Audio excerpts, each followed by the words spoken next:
Então, só recapitulando, na aula passada, né, a gente começou a trabalhar a ideia, né, de ter a investigação detalhada da estrutura da corrente eletromagnética nos diferentes casos, né?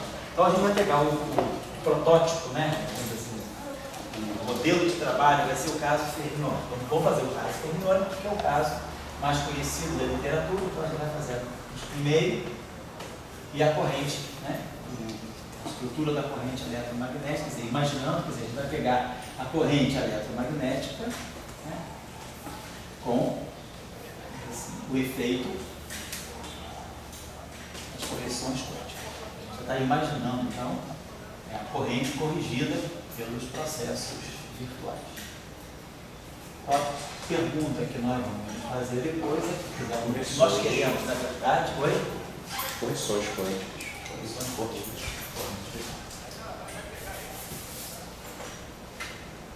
O que a gente vai querer, na verdade, né, é estender para casos, outros casos interessantes. Por exemplo, eventualmente, os spin zeros, com derivadas superiores, né? E aí a gente sabe que, no caso de derivada superior, nós já trabalhamos bastante exaustivamente aqui no curso. Nós vemos que as derivadas superiores elas contribuem como se fossem dando uma correção ao spin, e, sobretudo, também o caso do spin 1, que vai ser o caso muito interessante, que vai ser o caso dos bósons vetoriais, né, dos bósons massivos. Para ver a estrutura da corrente com W mais, W menos e os exemplos. Então, nós tínhamos já colocado na aula passada, né? Se a pegar aqui, a ideia principal de onde a gente colocar o último ponto que a gente chegou. Então, a estrutura da nossa corrente era essa. Deixa eu pegar aqui.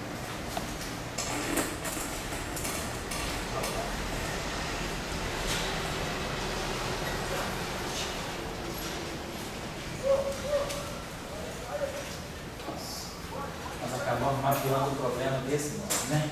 Então, nós tínhamos que, o que nós vamos querer ver,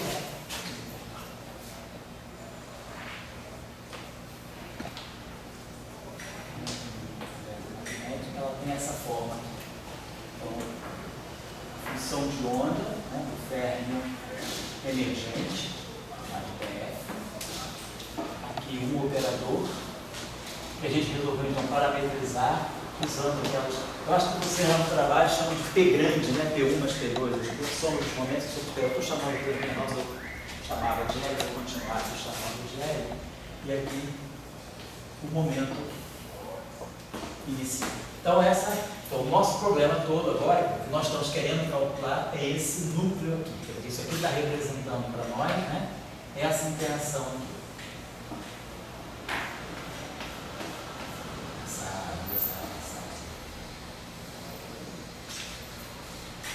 Esse loop aqui fechado. Esse loop aqui a gente não sabe o que é. Então, a gente tem aqui algo desse tipo assim.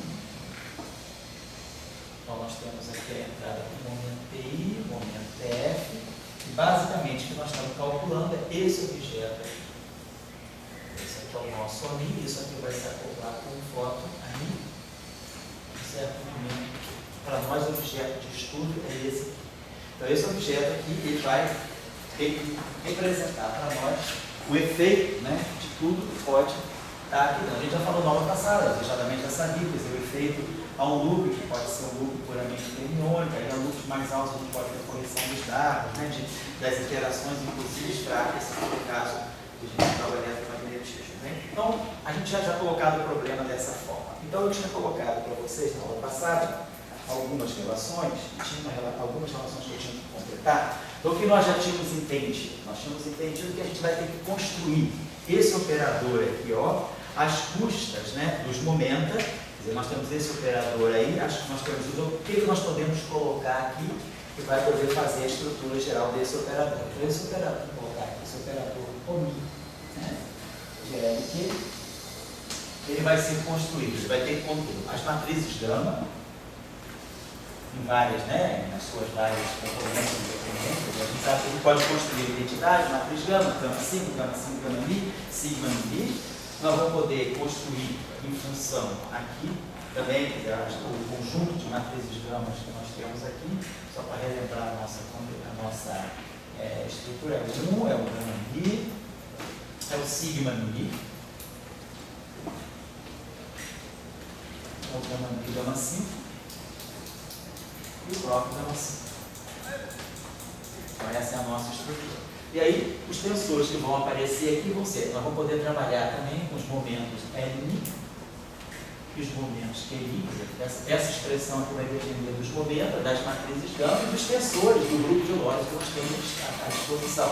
Quer dizer, à disposição nós temos o Epsilon e temos o Epsilon mini kappa. Então a gente vai ter que formar, e a gente já derivou na aula passada a equação da conservação e a relação que dá a erradicidade desse operador. O mi L que dá igual a gama 0, o mi de L menos T, gama 0, né? Então a gente já tinha visto as relações. O que é importante agora é construir a estrutura tensorial disso. Mas antes disso, eu tinha falado com vocês que era importante a gente catalogar a série de identidades tipo Gordon, aquelas decomposições de Gordon que vão relacionar para a gente diferentes combinações. Eu acho que na aula passada eu tinha dado essa combinação aqui. Então nós temos, de novo, como na aula passada, eu vou estar omitindo, né, desse espinor aqui a dependência no momento. Então, isso aqui é o barrado e sigma mi. Já tinha dado na aula passada a nossa definição do sigma mi, que é I sobre 2 comutadores, né? Então, sigma mi, gama 5.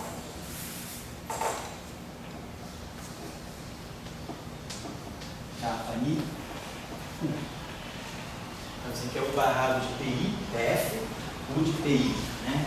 Então isso aqui pela nossa estrutura das equações da equação de Dirac, isso aqui é menos o barrado, gama 5, L. Depois nós temos uma outra identidade que vai ser útil para a gente também, o barrado, aqui. Epsilon, alfa e beta.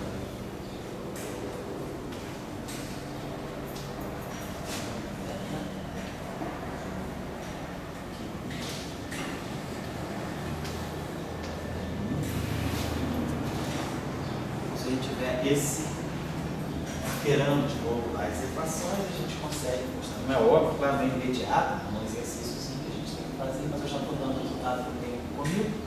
Então isso aqui está dando para nós isso aqui. Só que nós temos os índices beta e mi. Então o índice alfa é o índice beta, né? Então isso aqui vai estar aqui, que é alfa, slash, e aqui menos L alfa, e slash. Então assim.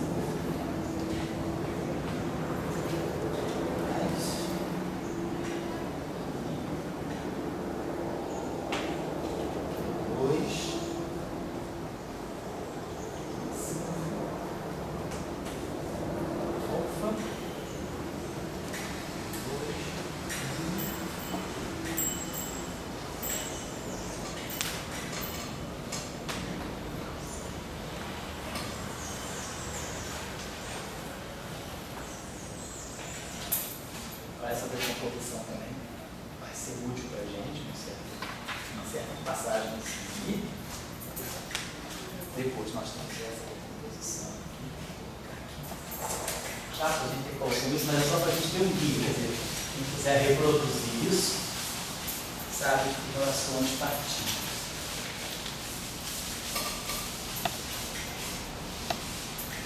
Agora, o exercício para a gente vai ser transportar isso para os setores do mundo. Vamos ver quais são as modificações que nós vamos ter que fazer. O método, né? Um barrado agora, temos uma epsilon alfa e beta.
umas duas relações úteis aqui.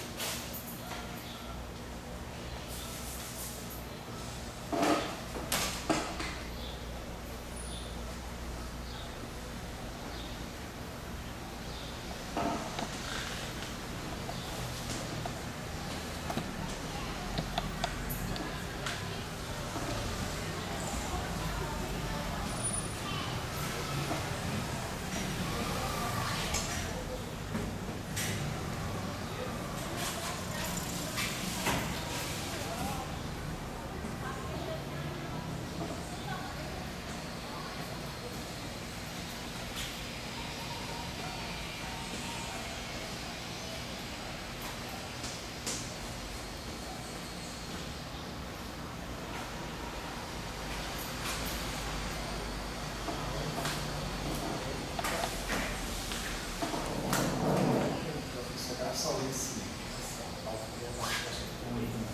errado aqui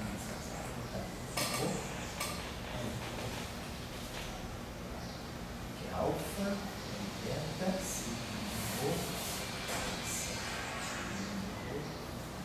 eu tinha colocado um índice aqui, não sei se eu errou, mas não tinha colocado.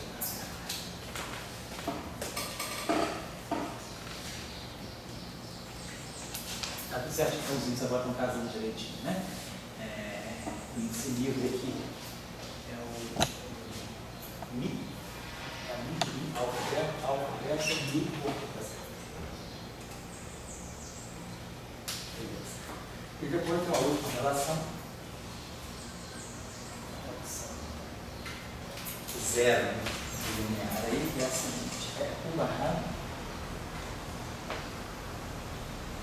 Mi, alfa, beta,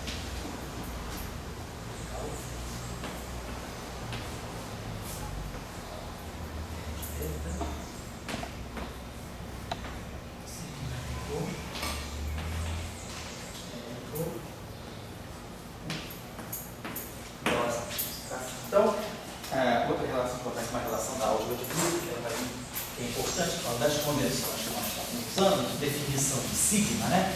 Tem aquele fator I sobre 2 como valor. Vamos botar aqui duas relações que vão ser úteis para nós. É essa relação aqui. A gente pegar uma matriz gama alfa e multiplicar com a matriz sigma I.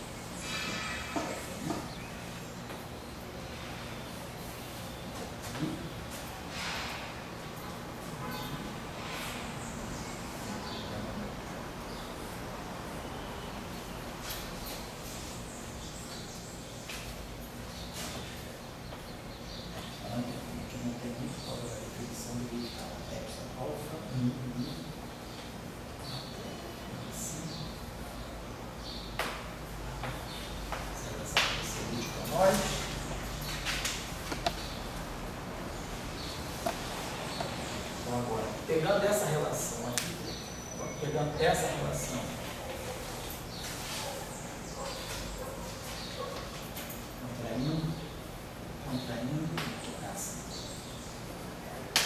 contraindo o que me alimenta.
Oi? O último termo é MIDEC. É que eu não vejo. Não, tá certo. O X minha tá certo. Deixa eu ver certo aqui. É a cama. Cama assim, cama. Tá errado assim. Cada menor de menos I. Barrado.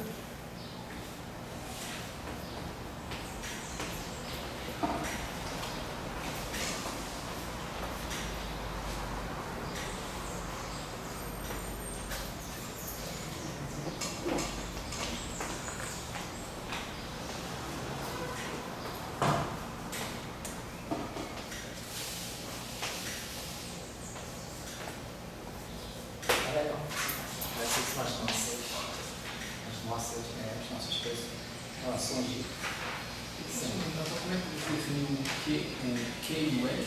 o L é a soma e o P é a diferença. O PF é o que nem para matemática, P1 menos P2. P inicial P no final. Sem dividir por 2.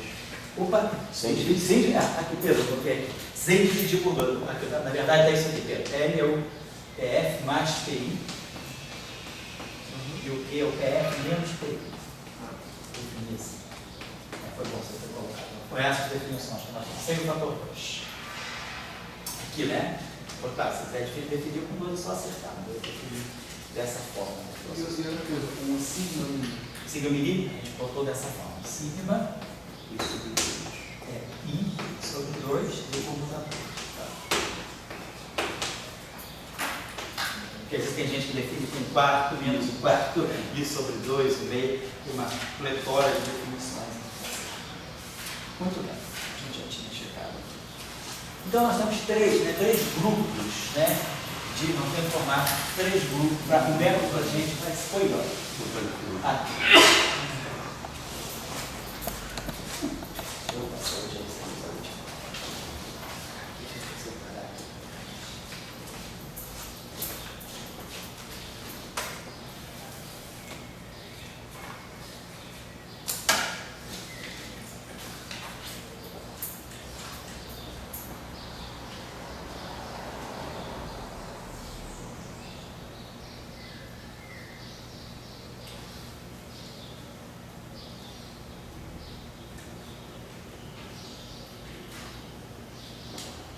Então, vou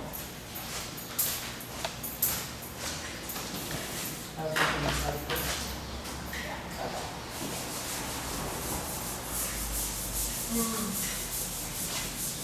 Bom, então como é que nós vamos trabalhar isso? Então nós sabemos que todo o nosso esforço está em construir a forma do operador OMI.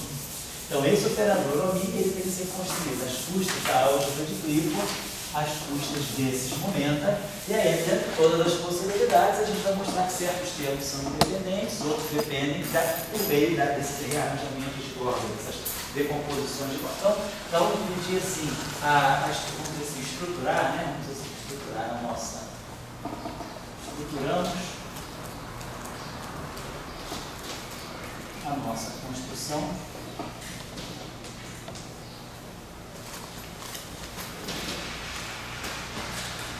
Propondo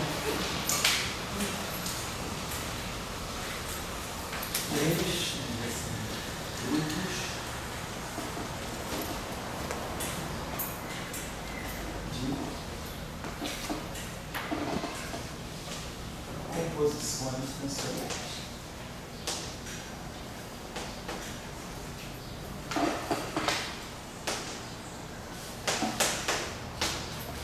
Então, o grupo 1. Vamos ver o que é isso. Então, no grupo 1, achamos que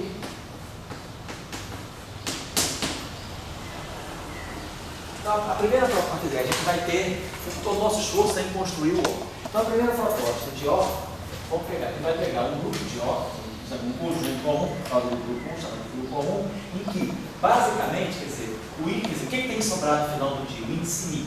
Então, nós vamos colocar esse grupo aqui é caracterizado por termos o índice I carregado. O índice I pode ser carregado por uma matriz gama, o índice I pode ser carregado por um momento, o índice Mi pode ser carregado pelo eta ou pelo epsilon, por alguma estrutura tensorial que tem índice Mi. Então vamos trabalhar com o primeiro grupo, que é o índice Mi sendo carregado por L ou por um dos momentos. Então o índice Mi vai ser carregado dessa forma. Então nós podemos ter esse operador, esse grupo aqui, vamos colocar as possibilidades. Então, QMI, por exemplo, vezes a matriz de identidade, são as matrizes do grupo lá. Podemos ter LMI vezes a matriz de identidade.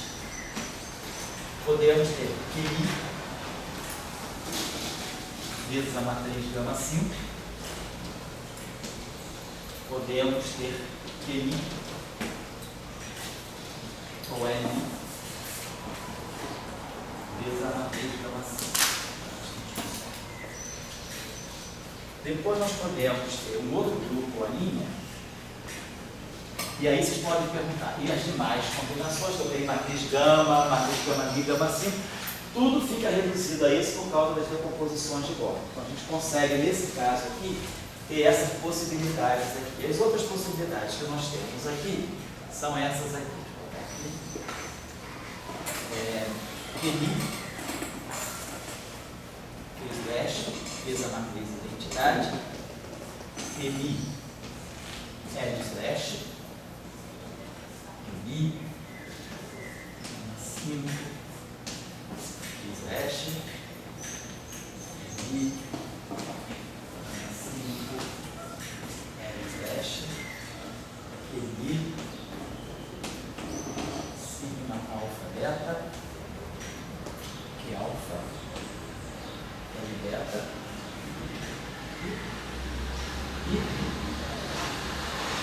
e depois agora a gente pode ter toda essa estrutura, né, mais aqui, esse grupo aqui. Agora a gente pode fazer a mesma coisa trocando L com Q e Q com L. Então essas são as possibilidades desse grupo aqui, desses dois grupos no estado. Só que aqui tem observação, usando a equação de Dirac, usando essa condição, E slash menos M, U de P igual a zero. Usando a equação de Dirac, né, para o distribuidor solução com shell U de P, a gente mostra que todo esse conjunto aqui se reduz a esse conjunto aqui. Então, o alinha, isso aqui, essa equação, ela me diz, vocês podem verificar, que o alinha não é independente do óbvio. Então, basta, né? Para nós, então, o que sobra é o óbvio. Então, fica o óbvio. É óbvio? Claro que não, só chegando isso. Certo? Estou colocando aqui, porque eu também, quando eu fiz esse curso, né? Há mais de 30 anos atrás, eu também, depois, quando tinha que preparar os exames, eu tenho meus rabiscos, aí eu passei para vocês aqui os fatos essenciais só. Tinha mais detalhes que eu não estou colocando aqui, porque senão ficaria muito grande, mas eu estou dando a espinha dorsal da coisa. O professor fez tudo em detalhe, a gente estudou, pegou um livro. Tem um livro antigo de partículas ainda, porque a gente até conhece o livro do Callan, né? Callan. Pronuncia Callan, mas se escreve Callan. Um livro de Elementary Particle Physics do Callan. Esse livro é um livro antigo de física de partículas da década de 60, mas nessa época o pessoal estudava a estrutura de matriz S e essas coisas estavam em moda. Então no livro ele dá alguns detalhes a mais. Eu lembro que eu consultei aquele livro, deve ter na biblioteca daqui também, para tirar alguns detalhes, que eu estou só colocando as respostas aqui para vocês. Mas assim, basicamente o formalismo, o método, não é o formalismo, o método, né? O método de trabalho é esse. Então, basicamente, esse conjunto aqui, a gente abre mão dele. Está tudo fora. Veja só, já simplificou a vida em conjunto de sigma. Nós vamos usar ainda mais a composição de Gordon daqui a pouco. Então, o primeiro grupo de possibilidades, né, de composições é esse aí. O índice Mi que sobra está vindo de um momento. Pode ser do L ou do Q, e acompanhado das possíveis estruturas de matrizes gama, mas aí com todas essas identidades de Gordon que eu dei para vocês aqui, a gente acaba mostrando que um termo cai no outro termo cai no outro, que sobra para nós é aquele de alguma maneira. O grupo 2 que eu estou chamando, né? O grupo 2, o índice Mi,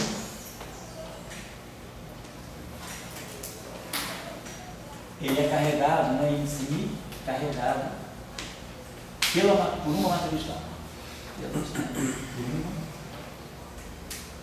As matrizes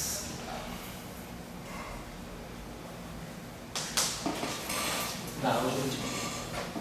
Então, está dizendo aquelas matrizes todas, né? Gama Mi, gama 5, gama Mi, da algébrica.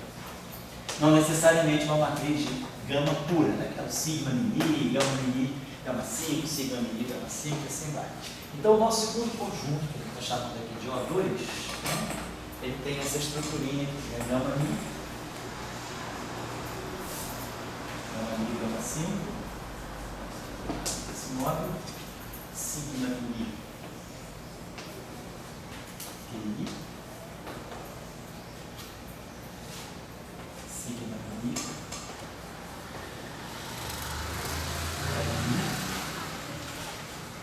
e lembrando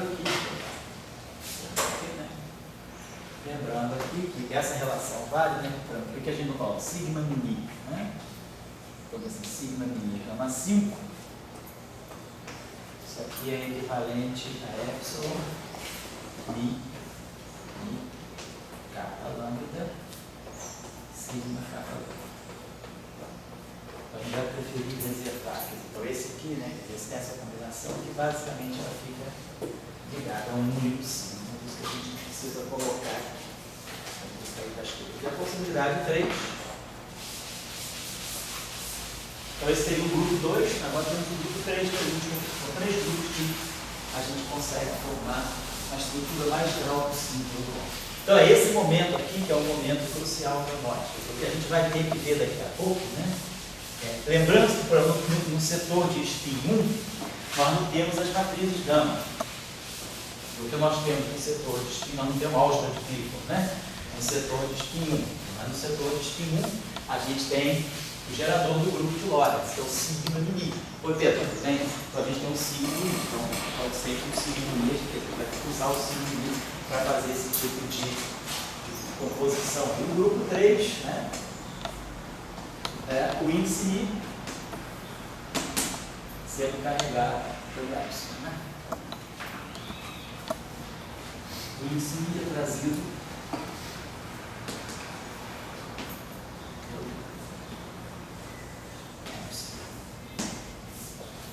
os casos que tem o eta se reduzem, né, a casos anteriores. Então, o nosso grupo A3 ele é meio extenso, vou colocar aqui uma questão de quem quiser entender. Né? Na minha opinião, né, digamos assim, em termos de vocês aí, eu acho que não é necessário reproduzir esses cálculos. Eu acho que é mais interessante refazer esses cálculos diretamente já no setor de spin 1. Porque isso aí, basicamente, está tudo explicado. É só usar a matriz gama, é só usar. Eu acho que é mais interessante a gente jogar os esforços para fazer a estrutura do spin 1. Seguir esses passos, mas já fazendo uma coisa interessante que é o spin 1. Então a gente ficou com essas estruturas aqui depois de ter visto as possíveis dependências que são eliminadas pela recomposição de Gordon.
Então, são as possibilidades que nós temos aí. Claro que tem outras possibilidades, mas que a gente já usou aí a conservação do momento e já usou também a decomposição de volta.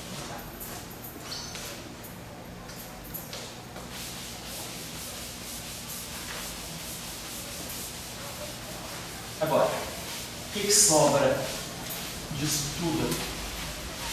Agora a gente vai ter que colocar todas essas coisas, tudo que a gente vai ter que fazer agora vai ser basicamente isso. Vamos ter o barrado, vamos ter que o nosso operador OMI, aqui posso colocar 1, posso colocar 2, ou posso colocar 3, e aqui vamos ter o 1.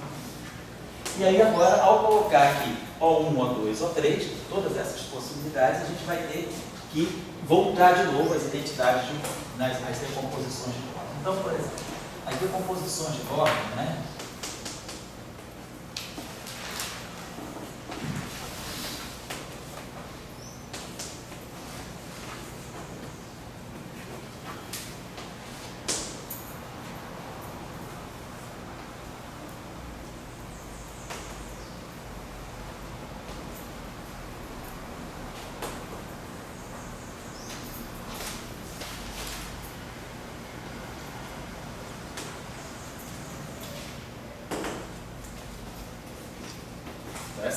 Essa combinação aqui é Li gama 5.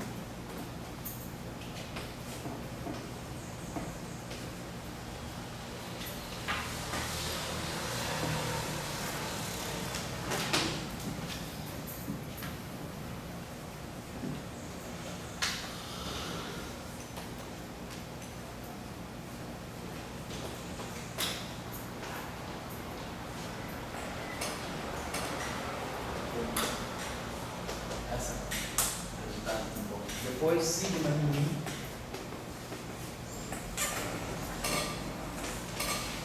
É Mi.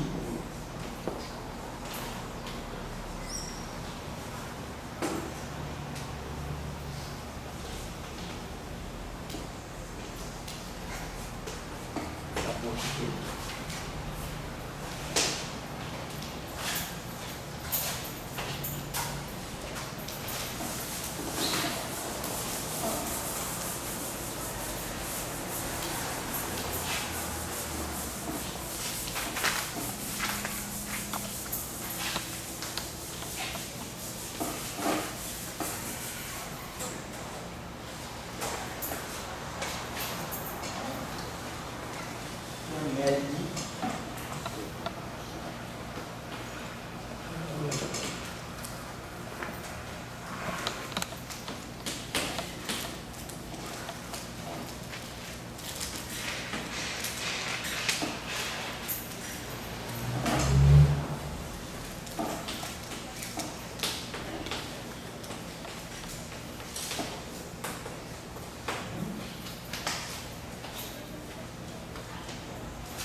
Uma 3, né? A conclusão que a gente tem aqui, uma 3.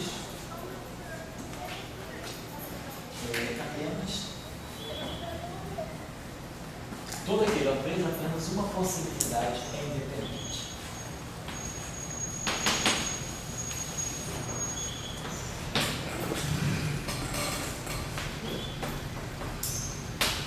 Essa possibilidade é epsilon, alfa, beta.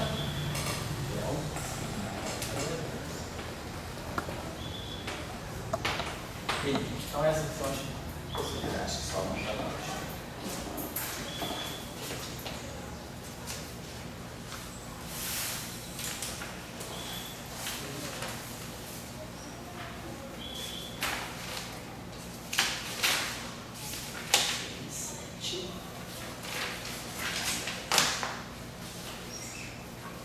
Beleza. Então nós ficamos com a seguinte forma de parametrizar esse elemento de matriz, aqui o operador corrente eletromagnético, né? Aqui.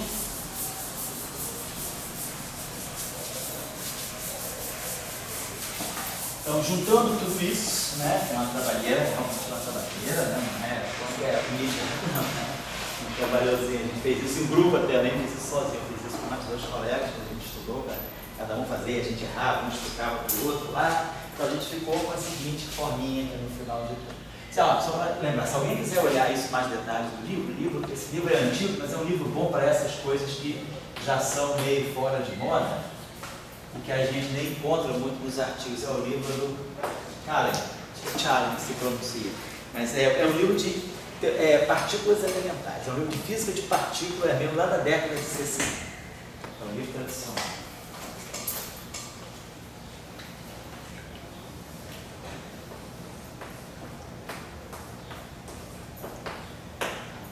É um livro lá da década de 60, anos 60. 60 e pouco, lá, mas é um livro muito bom, bem tradicional. Bom, então, a gente chega a essa conclusão aqui. Nosso operador, então, quer dizer, o elemento de matriz, né?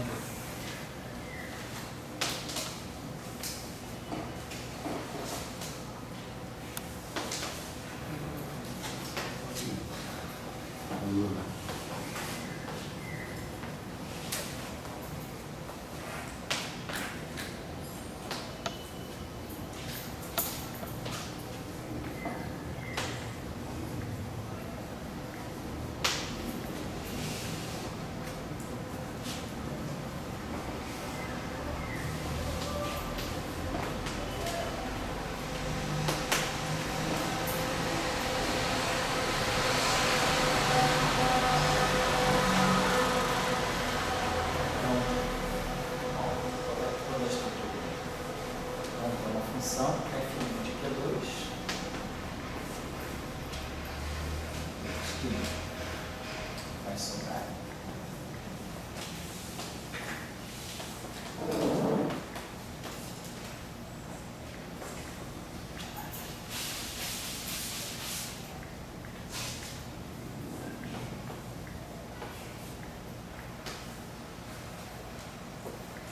depois vamos dar uma considerada aqui, fazer uma simplificação.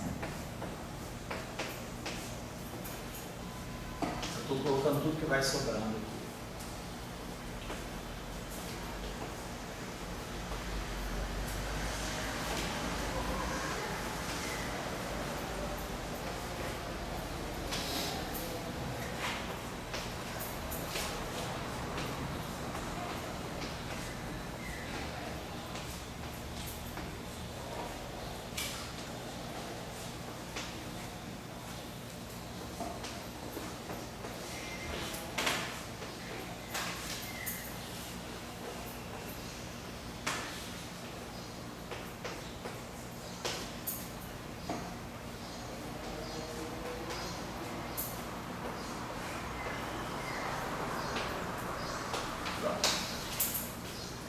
Então, observe que vocês estão vendo que eu estou colocando, tem a estrutura tensorial, toda essa estrutura tensorial pode ser definida a menos de um escalar. Agora, por que nós estamos colocando essas funções de Q2, né, e não de L2? Então, vamos lembrar aqui das nossas definições. O nosso L é o PF mais o PI. O nosso Q são as nossas, né, nós resolvemos trabalhar com essas variáveis aqui. O PF menos PI. Então, como a gente está supondo que as partículas são as mesmas, quer dizer, a partícula do estado final e a partícula do estado inicial não mudou a massa. Então, eu não estou trabalhando com estados diferentes, mas com o mesmo estado. Então, L escalar Q igual a zero, que L escalar Q dá PF ao quadrado menos PI ao quadrado. PF ao quadrado é N2, PI ao quadrado é N2. Então, L escalar Q é igual a zero. E aí, aqui nós temos que L2 mais Q2 é igual a 4 e 2, né? L2 vai dar 2π PF menos 2π PF, então vai ficar P2 mais P2 mais P2 mais P2, que dá 4N2. Então, como Q2, como L2 mais Q2 é 4N2, né? Então esse L2 é a função do Q2, então não preciso nada de Q2, L2 na verdade é o Q2, é 4N2 menos Q2. Então, por isso que a gente aqui não coloca nada, coloca tudo em função do momento de transfer, não do momento total. Então essa é a estrutura que a gente tem. Então só essa observação que eu queria fazer por causa da lei de conservação. Agora tem que impor, né, a invariância de Gauge, né, na forma. Então vamos impor agora que o nosso operador aqui, a invariância de Gauge nos diz que Se a gente agora for que QMI vezes isso aqui é igual a zero, a gente acaba tirando essa relação Fm de Q2 mais F2, aí tem que usar a dependência depois de matriz Q2 gama 5. Então isso aqui é consequência de quê? De Q2, 2 gama 5. Então isso aqui é consequência da variância de Gauge.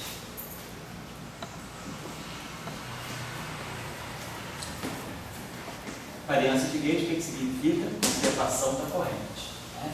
QMI, né? Isso aí igual a essa. Então, essa condição aqui sai, então isso aqui tá. Isso aqui são matrizes de gama. Isso aqui são matrizes gama 5 e a matriz identidade. Se eu quiser, por exemplo, se eu tomar um traço, né, dessa equação, o traço de gama 5 é zero. Então, se eu tomar um traço dessa equação, o resto tudo é escalar. O traço de gama 5 é sendo zero, sobra isso aqui sendo zero. Se o momento de transfer não é zero, então a conclusão é que a nossa função F1 de Q2 é igual a zero. E aí agora, como sobra só esse termo que tem em gama 5, a gente chega à conclusão que a gente escreve o F4 em função do F2. Menos T2 sobre 2N F2. Né? E aí sobraram, né? Então, quer dizer, a gente ficou com F1 igual a zero e o F4 ficou em função do F2. Então, a gente ficou com esse fator de 1, 2, 3, 4. Ficamos com 4 fatores de forma. O que a gente chama de fator de forma. Por que a gente chama isso de fator de forma? Né? Então, por que essa terminologia? Na verdade, esses objetos, se vocês têm em mente, né, aquilo que a gente está fazendo, esses objetos aqui, eles estão levando em conta o processo quântico virtual que está associado, né, à corrente. É tudo que está aqui dentro. Então, isso, o que eu estou fazendo isso aqui é basicamente a correção do vértice. Então, essa correção do vértice, ela está dando, ela me lê a estrutura interna do vértice, e à medida que eu vou a ordens mais altas, eu vou vendo cada vez mais detalhes das interações. Por exemplo, da interação eletromagnética, né? Se eu estou estudando o momento, vamos dizer, o vértice eletromagnético, então o vértice é uma eletrodinâmica pura, então há um grupo, tem esse gráfico aqui. Agora, se eu considero, por exemplo, ordens mais altas, aí eu posso, por exemplo, esse loop de foto que eu posso colocar aqui, por exemplo, né, um loop que pode envolver tanto férmions, tanto os quarks quanto os leptons. À medida que eu vou refinando e tendo processos, né, virtuais de ordem mais alta, 2 loops, 3 loops, eu vou lendo muito mais detalhes das interações e vou contabilizando muito mais efeitos que não são necessariamente só os efeitos eletromagnéticos. Né? Porque, por exemplo, eu posso estar contabilizando aqui, deixa eu sacar isso aqui, né? O elétron, por exemplo, que nessa interação aqui é eletromagnética, isso aqui é elétron com fóton, não tem jeito, é eletromagnético. Mas essa interação aqui, o elétron também tem interações que não são só eletromagnéticas, podem ser interações fracas. Então o elétron pode estar trocando aqui um Z0.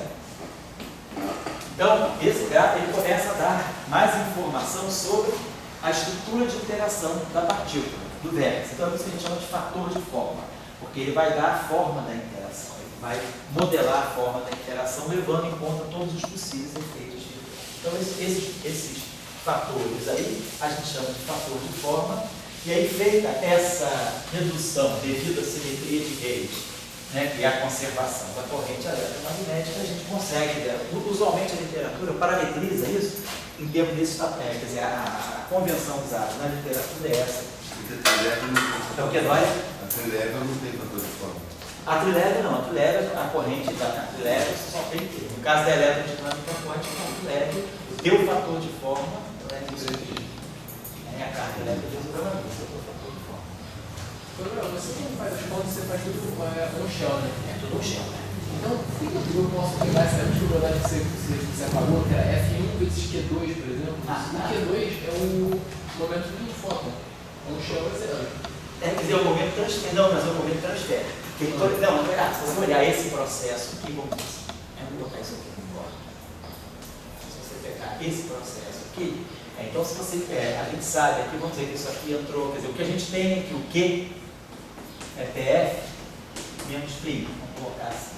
Então, Q2, né, é N2 menos N2 mais N2, é 2N2 menos 2 PF, está lá, PI.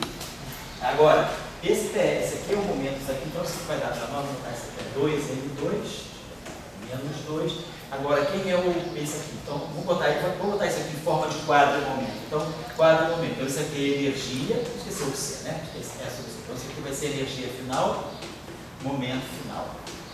Isso aqui é energia inicial, momento inicial. Então, esse termo aqui vai ficar 2N2 menos 2, energia inicial, energia final, menos 2, né? E aqui vai ficar, quando eu faço o produto escalar no espaço, né? Na forma covariante, isso aqui é menos PFT, então você vai ficar mais 2, né? PF escalar T. Então, esse termo aqui não é zero, quer dizer, essa energia, devido à interação, quer dizer, essa aqui é energia de repouso, essas energias aqui são menores do que a energia de repouso, né? E aqui eu tenho esse termo que é 2 módulo de P. Então, pela conservação do momento, esse termo aqui não é zero. O fóton, esse fóton aqui, não é um fóton físico. Tá? Esse processo aqui, quer dizer, esse fóton aqui é um fóton trocado na interação. Então, esse processo aqui, né, que o fóton esteja no shell. Quem está no shell são esses objetos. Então, quando você tem os objetos que estão sendo espalhados no shell, esse fóton aqui é um fóton virtual. Tá? Pessoal, vamos pegar aqui, por exemplo, o espalhamento elétrico. Vamos fazer aqui, só para a gente ter uma ideia do que eu estou falando. Então, se esse cara aqui entra com um momento, vamos dizer, P1, e aqui ele sai com um momento P1. Esse cara aqui, vamos dizer, com um momento P2, e esse cara aqui sai com um momento P2. Então, a gente vai ter que seja, aqui esse é o fóton trocado, momento transfer. Então, vamos dizer que P1 é igual a Q mais P1. Então, P1, Q, é isso aqui, P1, P1 menos P2. Vou colocar assim. E aí, claro, P1 mais P2 é igual a P1 mais P2. Então, se a gente tem agora esse Q2 aqui, então isso aqui é 2N2, N2 mais N2. Então, vai ficar 2N2 menos 2 é 1 linha, mais 2, Q1, escalar. Se você agora olha as equações de conservação da energia e equipamento, você vai ver que esse Q2 aqui é menor do que zero. Pela conservação da energia e equipamento. Então, esse fóton que é trocado nesse processo aqui é um fóton virtual, no sentido que é um fóton space-like. Então, a mesma coisa está acontecendo. Então, esse fóton aqui é um fóton space-like. Tá? Esse processo não é um processo físico de fóton, esse processo é um processo que ele está corrigindo os débitos, mas esse processo tem que ser pensado que ele é parte de um processo mais amplo. Tá? Não é de um brainstorm. Não é um brainstorm, exatamente. Esse fóton aqui não é físico. O Q2 dele, se a gente olhar aqui a conservação da energia do momento, esse Q2 é menor do que esse aqui. Certo? A importância. O que está no shell é o ferro. O que está no shell são as linhas externas da matéria, é o ferro.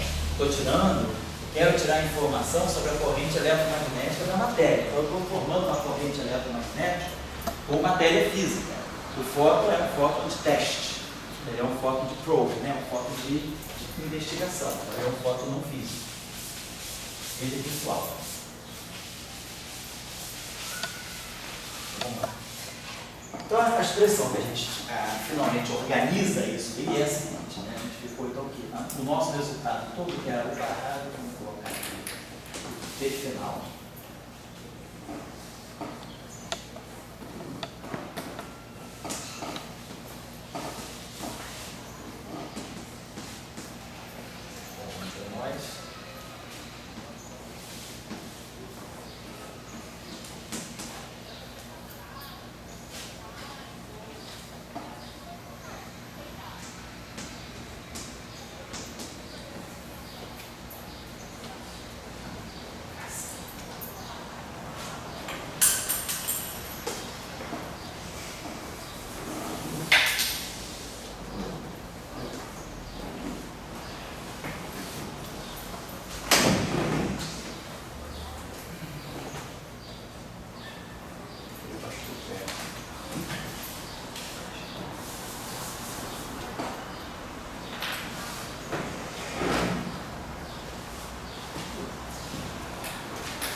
Então, esses são os chamados 4 fatores de forma.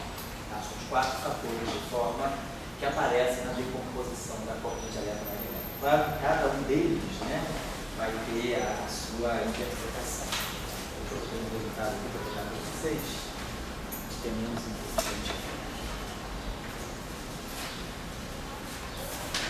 Então, vamos fazer só uma discussãozinha. Então, um dado importante também, né, é que esses fatores de forma aqui são reais, tá? Os FI são reais.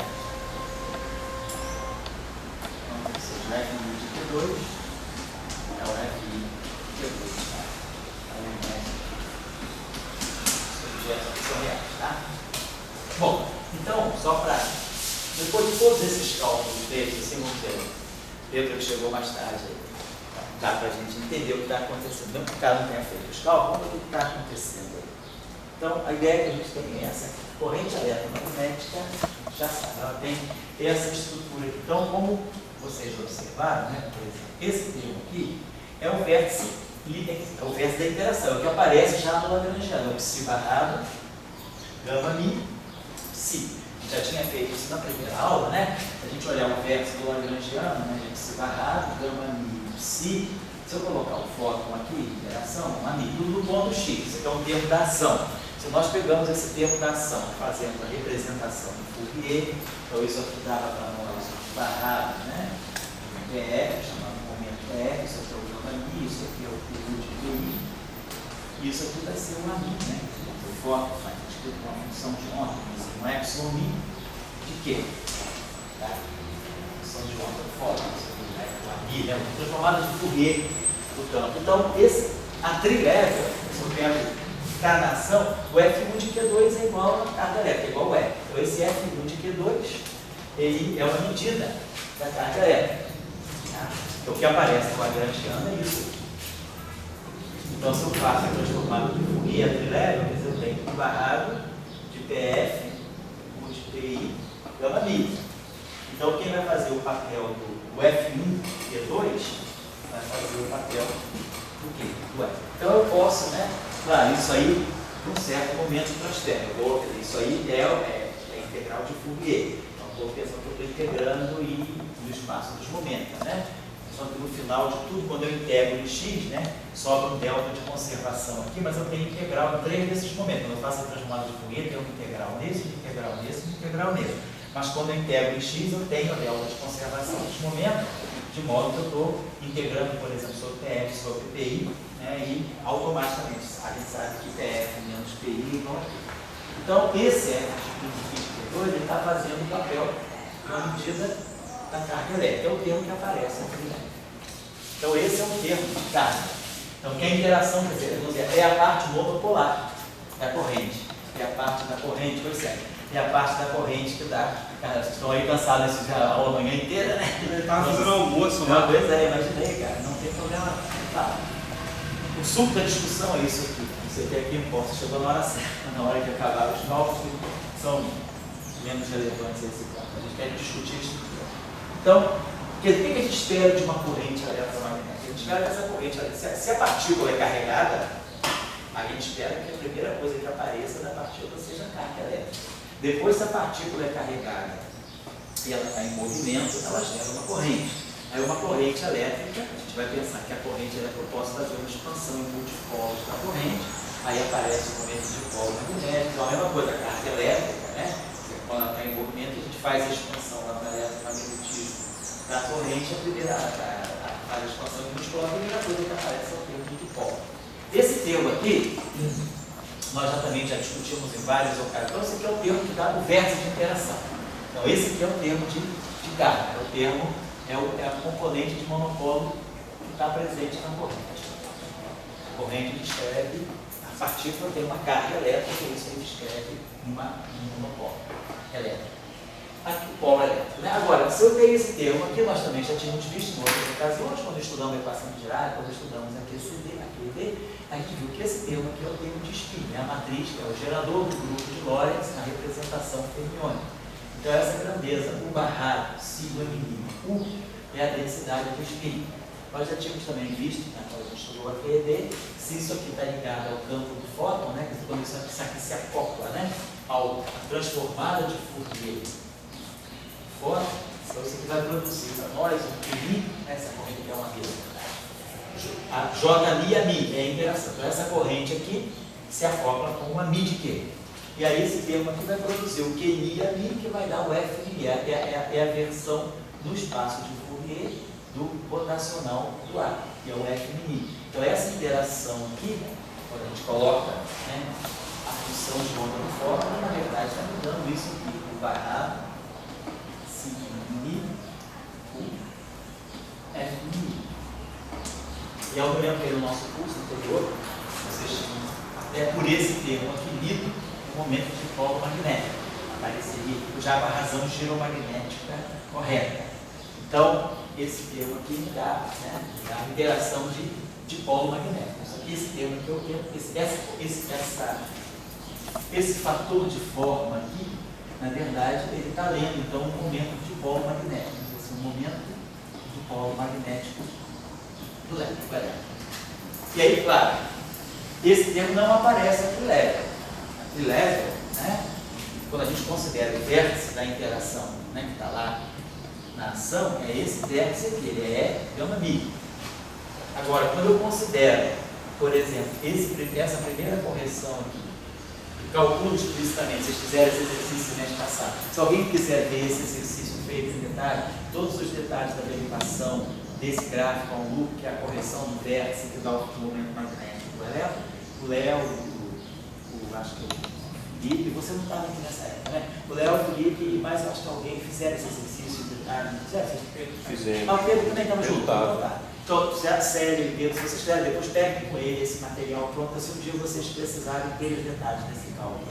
Mas aí vocês viram, há um loop, esse termo aqui aparece. Então, o momento de polo, né, do elétron, ele vai aparecer nessa correção. Quer dizer, é por isso que a gente diz que esse gráfico aqui, essa função, esse cálculo aqui, esse infinito, quando a gente renormaliza o vértice, a gente, na verdade, está calculando esse fator de forma aqui. Esse fator de forma aqui, o não é ainda mais delicado, né? Porque ele tem esse epsilon aqui. Então, esse termo aqui, deixa eu dar uma olhadinha, ele tem o epsilon e o sigma. Então, a gente já sabe, a gente tem uma relação, né? Que o epsilon, por exemplo, mini, alfa, beta, sigma, alfa, beta, se isso aqui for gama 1, gama 2, por exemplo, aqui é 1 e 2. Então, aqui só vai poder ser 0 e 3. Então, essa relação aqui, ela nos dá algo como sendo sigma mini, que é isso aqui, gama 5. Né? Porque no fundo é isso. No espaço espinorial, o epsilon é substituído pela matriz gama 5. Então, o que significa isso aqui? Epsilon, mini, alfa, beta, sigma, alfa, beta. Se eu pegar uma configuração disso, se eu pegar, vamos dizer, que eu pego isso aqui, gama 0 e 1, então eu teria 0, 1, mini são fixos, vou pegar mini, esse aqui está só, deve estar aqui. Então, vou pegar uma configuração de 0 e 1, então aqui 0 e 1, aqui só vai poder ser 2, 3 e 3, 2. Então, basicamente, aqui vai dar um gama 2, gama 3. Epsilon 0, 1, 2, 3 é 1, então isso aqui dá gama 2, gama 3. Se eu pegar agora sigma 0, 1, vezes gama 5, sigma 0, 1 é o computador de gama 0 com gama 1, mais gama 0 e gama 1 de comum. Então isso aqui basicamente é gama 0 e gama 1. Vezes gama 5, que é gama 0, gama 1, gama 2, gama 3. Então gama 0, gama 1, com gama 0, gama 1 daqui cancela, sobra gama 2, gama 3. Então essa relação aqui, ela funciona desse modo, né? Quer dizer, no espaço dos espinores, né, o que faz o papel do epsilon é o gama 5. Então, a menos de fator I, de fator menos, né? O que é importante é que a relação é essa. Esse epsilon, mini, alfa, beta, sigma, alfa, beta, pode grosseiramente ser substituído por sigma, mini, gama 5. Então, na verdade, esse vértice aqui, ele teria essa estrutura. O barrado, sigma, mini, gama 5, 1. E isso aqui, então, estaria, tem um Q. QNI aqui. E isso aqui estaria acoplado ao fóton. a mi de Q. Então, de novo, sigma mi é antissimétrica, ou antissimetria de mi, basicamente, QI a mi menos a mi, QI a mi, é a transformada de Fourier, quer dizer, o rotacional de mi é o dmi a mi no espaço dos momentos, ou seja, o F mini. Então, isso aqui é a representação em Fourier do F mini. Então, essa interação aqui é uma interação exatamente tipo de polo magnético, que tem aqui o spin, só que agora tem gama símbolo. Então, por exemplo, se o meu campo aqui for um campo magnético, se esse aqui for índice espacial, se é IJ, esse cara aqui é IJ, essa matriz aqui é gama símbolo. Então, essa matriz, se fosse assim, isso aqui seria a estrutura típica de polo magnético. Mas esse na verdade, esse gama símbolo, pode até pensar direto, esse epsilon mini alfa beta vezes o F se eu nem fizesse essa passagem, eu poderia até nem precisar fazer isso que eu fiz, transformar isso aqui num sigma gama símbolo. Vou manter como está. Se eu colocar aqui, por exemplo, acoplar essa corrente toda com o campo de Forte no espaço dos momentos, né? Então eu tenho esse mini aqui é simetrizado, por causa desse mini. Então isso aqui dá o F mini. Então eu posso pensar que esse termo aqui está me dando o F mini. Beleza. Só que agora eu tenho esse epsilon aqui, então isso aqui vai me dar o F tio mini. Então na verdade essa interação que está aqui, deixa eu apagar agora, só que a gente viu, essa interação que está aqui, ela é essa interação aqui, ela é U barrado, sigma mini 1, F tio mini. Certo? Então, se eu tenho um campo magnético externo, você tem esse F tio mini aqui, é tal que se eu pegar aqui as matrizes de spin, IJ, as matrizes de spin espaciais mesmo, né? O spin no setor espacial, o sigma I e o sigma J, isso aqui é F tio IJ. Mas F tio IJ não é o campo magnético, é o campo elétrico. Se eu pegar esses itens aqui, eles se abrem assim, sigma barrado, sigma 0I U, F tio 0I, mais o barrado, sigma e 0, F tio, então você dá um fator 2. E depois aqui o barrado, sigma IJ, F tio IJ.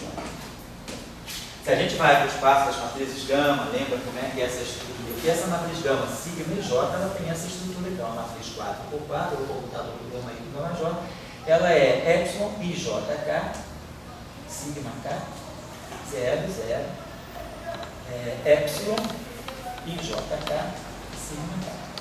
Então, no espaço, quer dizer, olhando as matrizes gama, esse setor espacial aqui, isso aqui é exatamente a matriz de spin, isso aqui é o spin. Mas esse cara aqui não é o campo magnético. Como isso aqui é o dual, isso aqui é o campo elétrico. Então eu tenho uma interação, vamos dizer assim, do spin, não do campo magnético, mas do campo elétrico.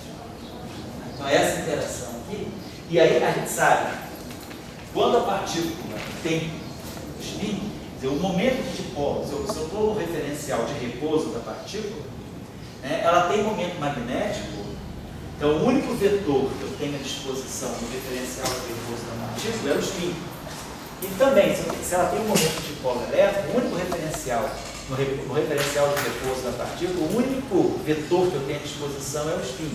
Então, a gente sabe que, do ponto de vista, né, da relação, quer dizer, do ponto de vista da partícula, tanto o momento magnético quanto o momento de polo elétrico, todos os dois têm que estar na direção do spin. Tem que estar ou alinhados ou anti-alinhados no spin, mas o momento de polo elétrico tem que ser proporcional ao spin. Por essa questão, eu tenho um vetor, o referencial da partícula, o único vetor que eu tenho à disposição é o spin. Então esse termo que está aqui, isso aqui é a interação de momento de polo elétrico. Então esse fator de forma aqui é o fator de forma que está ligado ao momento, de polo elétrico. Agora, vamos observar só um outro fato interessante, que é o seguinte. Esse termo aqui, então, ele está me dando o momento de dipolo elétrico, né, escalar campo elétrico. Está me dando isso aqui. Quer dizer, aquele vetor de spin é paralelo ao dipolo magnético, o dipolo elétrico, então, basicamente, é essa interação aqui. Mas aí, se a gente olha as transformações, né, de paridade, por exemplo, né? Quer dizer, o momento de polo elétrico, ele é paralelo ao spin. Então, o spin é momento angular. O spin, o momento angular é R no vetor P. Então, por uma transformação de paridade, eu não mudo o momento angular. Eu não mudo o spin. Então, por uma transformação de paridade, esse cara aqui não muda. O campo elétrico, por sua vez, né, ele é menos gradiente que φ. Tem um escalar que muda por paridade, mas tem um gradiente que muda por paridade. Então, o nosso campo elétrico ele muda, né, por transformação de paridade. Essa minha interação aqui, ela é uma interação que está violando a paridade, né? Se eu olhar agora a conjugação de carga, ela muda o spin e ela muda o campo em menos zero. Então, a conjugação de carga não faz nada. Fica menos que menos a mais. Mas então, esse termo aqui, ele quebra, CP, quebra a paridade. Então, essa interação aqui, esse termo que aparece na corrente, nós a esse ponto não sabemos se estamos fazendo QED, então, nós estamos dizendo até o seguinte: eu tenho um elétron que satisfaz a equação de Dirac, e estou tirando a estrutura da corrente eletromagnética. Então, essa interação aqui aparece. Mas esse termo aqui, ele é um termo que viola a paridade. Então, na interação, na QED, esse termo não existe. Então, do ponto de vista da QED, esse F3 aqui é igual a zero. Então, é o que a QED está me dizendo. A QED está me dizendo que o momento de dipolo elétrico, do elétrico, seja o elétron, seja o mu, é zero. Então, é esse resultado que é importante em função desse resultado que saiu no início do ano na Science, né? Que foi o bound superior para a medida do momento de dipolo elétrico do elétron, que não é zero. Tudo indica que existe um momento de dipolo elétrico muito pequeno por elétron, mas existe, mensurável. Quer dizer, o bound, né, no momento de dipolo elétrico do elétron, pelo que a gente aprendeu aí recentemente, é 8,7 vezes 10 elevado a menos 29 cargas eletrônicas vezes centímetro. Então, ele tem um limite superior, né, que é esse aí. A QED diz que ele é zero. A QED é zero ele por causa desse tempo. Se a gente fizer qualquer gráfico de Feynman na QED, a qualquer ordem de loop, nós nunca vamos achar esse F, vamos achar um F1, vamos achar um F2, mas o F3 é sempre zero. Então, isso já fica claro na estrutura da própria corrente eletromagnética. Quando a gente faz a derivação, né, da corrente, isso aí sai naturalmente, mas aí o cálculo explícito fica. Como é que eu calculo esses fatores de forma F1, F2, F3, F4? Eu calculo esses fatores de forma perturbativamente. Eu vou sempre ter que calcular um gráfico que vai desse tipo. Eu vou pegar esse gráfico aqui, né, por exemplo, mas desse tipo aqui. Posso colocar algo desse tipo aqui, posso colocar algo desse tipo assim, botar aqui na linha de. Posso colocar aqui um elétron trocando Higgs, por exemplo, não importa. Eu posso ter um gráfico mais complicado possível que seja, se eu calcular ele só usando QED, não usando nenhuma interação eletrofrágica, esse termo é zero. Mas agora, se a gente incorpora aqui, eu estou indo a energias muito altas. Se eu estou a energias muito altas, eu começo a investigar o elétron com muita energia, eu já começo a dar ao elétron energia suficiente para no processo virtual ele trocar um Higgs, então, ou um Z0, ou um W. Então, se a gente começar a considerar que o elétron agora não está simplesmente só trocando fótons, que eu tenho energia suficiente para ele começar a trocar Higgs, etc., ele pode começar a trocar partículas com as quais ele interage fracamente. E aí eu entro, né, com interações fracas que violam a paridade. E aí esse termo aqui aparece. Então, as contribuições que vêm para o momento de dipolo elétrico, então aqui, elas só vão ser possíveis se eu tiver no modelo padrão, fazendo esse cálculo no modelo padrão, mas não no momento, num cenário de pura QED. Então, esse F3 aqui, né, para QED isolada, para QED pura, esse vértice aqui é identicamente zero, esse fator de forma. Agora, se eu pego F3 aqui no modelo padrão, então agora começa a trocar, ter interações, né? Poder o elétron experimentar interações que sejam fracas, então esse fator de forma aqui é diferente de zero, e aí ele vai estar dando uma medida do momento do dipolo elétrico do elétron. Mas o momento de dipolo elétrico do elétron recebe então contribuições do setor eletrofraco, mas não do setor eletromagnético. Então, fica clara, né, a interpretação desse termo. E esse termo aqui, esse último termo aqui, esse fator de fórmula aqui, ainda não foi medido. Mas vamos ver de novo esse termo, deixa eu apagar isso aqui.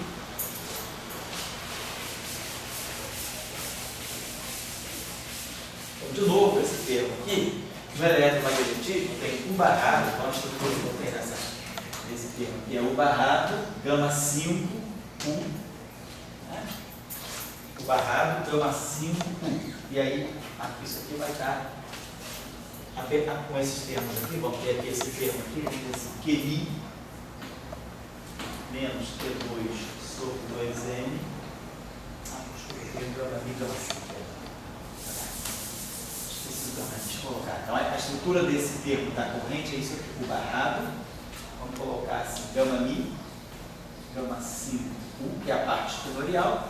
E aí, isso aqui são. Isso aqui não pode sair, só o QI. Não, vai dar. Vai dar assim. QI é U barrado, isso aqui tem que ficar presinho, né? Porque esse termo aqui, tudo carrega o gama mi, gama 5. Eu teria esse QI, gama 5, vamos colocar assim, né? Vamos explicar assim. QI. Gama 5 e aqui menos T2